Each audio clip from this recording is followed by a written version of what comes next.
మనం నీరు త్రాగే ముందు ఈ మధ్య కాలంలో ఏవేవో యంత్రాల ద్వారా శుద్ధి చేసిన మినరల్ వాటర్ని కొని అవి మంచివి అని లీటర్ 4 రూపాయల నుంచి 5 రూపాయలు పెట్టి కొంటున్నాం. కిన్లే లాంటి పెద్ద వ్యాపార సంస్థలు లీటర్ డబ్బా 20 రూపాయలు అమ్ముతున్నారు. కానీ ఈ మధ్య చేసిన సర్వేలో తేలిన విషయం ఏమంటే నీళ్ళల్లో ఒక కెమికల్ కలిపి వాటిని మినరల్ వాటర్లా అమ్ముతున్నారు. దీని వలన ప్రమాదమే కానీ ఉపయోగం లేదు. రోగాలని కొనుక్కొని తెచ్చుకుంటున్నారు. ఇదంతా ఎందుకు చేస్తున్నారు అంటే ఆరోగ్యం కోసం అంటున్నారు అందరూ. రోగాల బారిన పడకూడదు అనుకుంటూనే రోగాల్ని కొనుక్కుంటున్నారు. ఇంకో విషయం ఏంటంటే బయట మార్కెట్లో కొనే మినరల్ వాటర్ వలన మన శరీరంలో ఎముకల చుట్టూ ఉండే కాల్షియం కరిగిపోయి ఎముకలు డొల్లవుతున్నాయి. దీని వలన ఎముకలు పటుత్వం కోల్పోయి చిన్న చిన్న ఇన్సిడెంట్స్కే విరిగిపోతున్నాయి.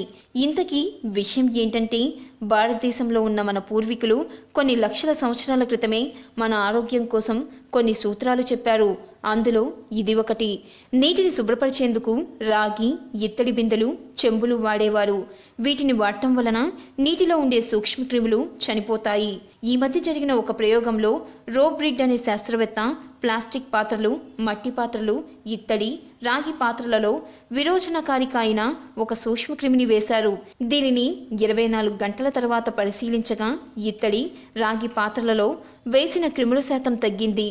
మరలా 48 గంటల తర్వాత పరిశీలించగా రాగి మరియు ఇత్తడి పాత్రలో క్రిములు 99% నశించిపోయాయి. కానీ ప్లాస్టిక్ పాత్రలో వేసిన క్రిమి 24 గంటలకు రెట్టింపయింది. 48 గంటలకు దానికి రెట్టింపయిందని కనుగొన్నారు. ఈ మధ్య కాలంలో అనేక బహుళ అంతస్తుల హోటల్లో రాగి పాత్రలు వాడటం గమనార్హం. ఎందుకంటే వారి కస్టమర్స్ ఆరోగ్యం వారికి ముఖ్యం కదా. కనుక రాగి, ఇత్తడి పాత్రలను వాడండి. ఆరోగ్యాన్ని కాపాడుకోండి. యూస్ఫుల్ ఇన్ఫర్మేషన్ కాబట్టి దీనిని మిగతా వారికి తెలియజేయండి.